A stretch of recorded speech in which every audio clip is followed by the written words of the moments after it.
বিসমিল্লাহির রহমানির রহিম। এই যে আর একটা বাথরুমে গরম ঠান্ডা লাইন, এখানে বেসিন হবে। এই বেসিনের পরে কোমর, এই যে ওয়ারিং করে রাখছি, এখনো জামটম দেওয়া হয় নাই। এই পাশে হবে শাওয়ার, টয়লেট শাওয়ার হবে, এই জন্য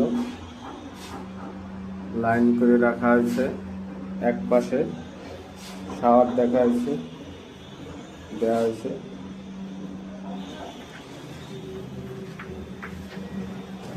এই যে এখন পিকেআরের কাজ চলে।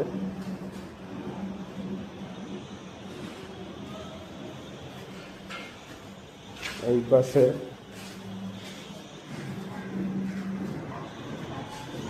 আগে আর একটা ওয়ারিং করে রাখা ছিল,